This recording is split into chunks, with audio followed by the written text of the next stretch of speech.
மற்றொரு காணொளியில் உங்கள் அனைவரையும் சந்திப்பதில் பெரும் மகிழ்ச்சி. இந்த காணொளியில் இன்றைய தினம் பிறந்தநாளை கொண்டாடும் கேஜே ஜேசுதாஸ் அவர்கள் உடைய காணொளியாக இருக்கிறது.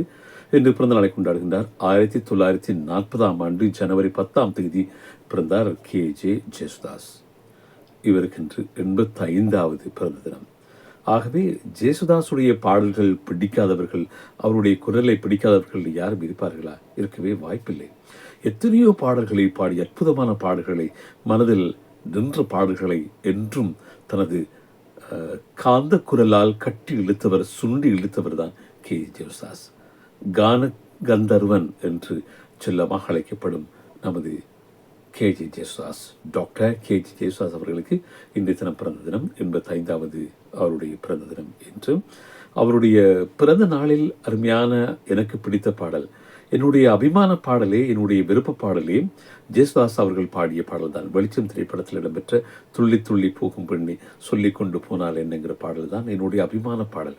அற்புதமான பாடல். அந்த பாடலை கேட்கிற பொழுது ஏதோ ஒரு உணர்வு வரும். அந்த பாடலை கேட்கிற பொழுது அவ்வளவு ஆசையாக இருக்கும். அந்த பாடலுக்குள் நானே என்னை லயித்துக் கொள்வேன். அப்படியான ஒரு பாடல் தான் துள்ளி துள்ளி போகும் பெண்ணை சொல்லி கொண்டு போனால் என்னங்கிற பாடல். அதே போல அவருடைய பாடல்கள், ஏராளமான பாடல்கள், பிடித்த பாடல்கள் இருக்கின்றன. நீ பாதி நான் பாதி கண்டேங்கிற பாடல் எவ்வளவு அற்புதமான பாடல். அதே போல அக்னி நட்சத்திரம் திரைப்படத்தில் இடம்பெற்ற அந்த பாடல்.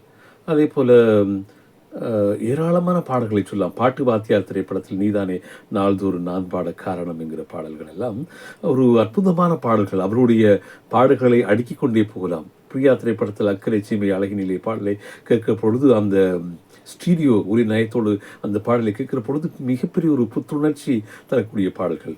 இப்படி பல்வேறு பாடல்களை, அற்புதமான பாடல்களை தமிழ் சினிமாவுக்கும் இந்த திரை உலகத்துக்கும் தந்த டாக்டர் கேஜே ஜேசுதாஸ் அவர்களுக்கு பிறந்த தினம்.